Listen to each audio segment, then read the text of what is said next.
श्री गणेशाय नमः। ओम नमो भगवते वासुदेवाय। कामदा एकादशी व्रत कथा, चैत्र शुक्ल एकादशी। धर्मराज युधिष्ठिर कहने लगी कि हे भगवान, मैं आपको कोटि कोटि नमस्कार करता हूँ। अब आप कृपा करके चैत्र शुक्ल एकादशी का महात्म्य कहिए।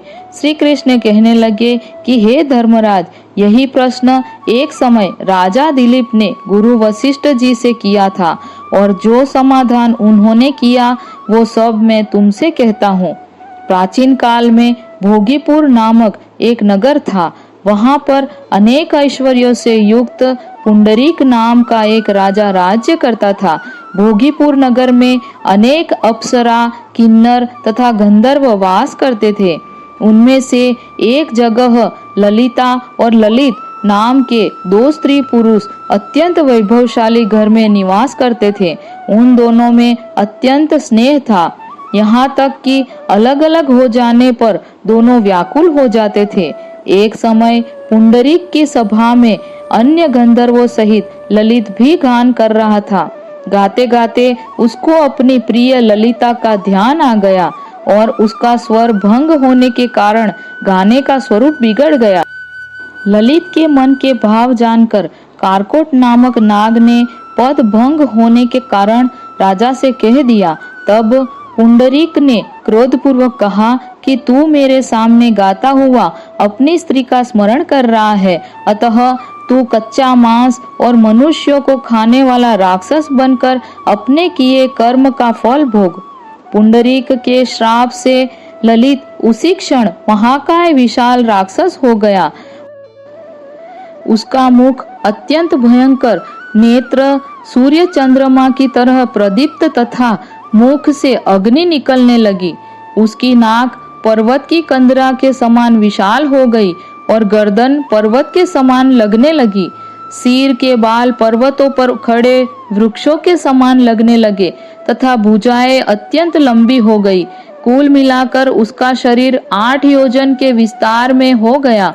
इस प्रकार राक्षस होकर वह अनेक प्रकार के दुख भोगने लगा। जब उसकी प्रियतमा ललिता को यह वृत्तांत मालूम हुआ तो उसे अत्यंत खेद हुआ और वह अपने पति के उद्धार का यत्न सोचने लगी। वह राक्षस अनेक प्रकार के घोर दुख सहता हुआ घने वनों में रहने लगा। उसकी स्त्री उसके पीछे पीछे जाती और विलाप करती रहती। एक बार ललिता अपने पति के पीछे घूमती घूमती विंध्याचल पर पहुंच गई, जहां पर श्रृंगी ऋषि का आश्रम था।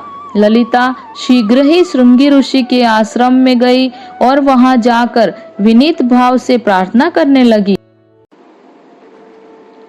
उसे देखकर श्रृंगी ऋषि बोले कि हे सुभगे, तुम कौन हो और यहाँ किस लिए आई हो? ललिता बोली कि हे मुने, मेरा नाम ललिता है। मेरा पति राजा पुंडरीक के श्राप से विशालकाय राक्षस हो गया है। इसका मुझको महान दुख है। उसके उद्धार का कोई उपाय बतलाइए। श्रृंगी ऋषि बोले, हे गंधर्व कन्या, अब चैत्र शुक्ल एकादशी आने वाली है, जिसका नाम कामदा एकादशी है। इसका व्रत करने से मनुष्य के सब कार्य सिद्ध होते हैं।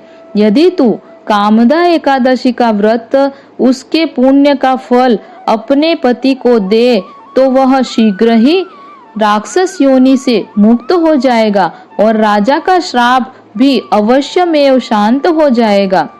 मुनि के ऐसे वचन सुनकर ललिता ने चैत्र शुक्ल एकादशी आने पर उसका व्रत किया और द्वादशी को ब्राह्मणों के सामने अपने व्रत का फल अपने पति को देती हुई भगवान से इस प्रकार प्रार्थना करने लगी।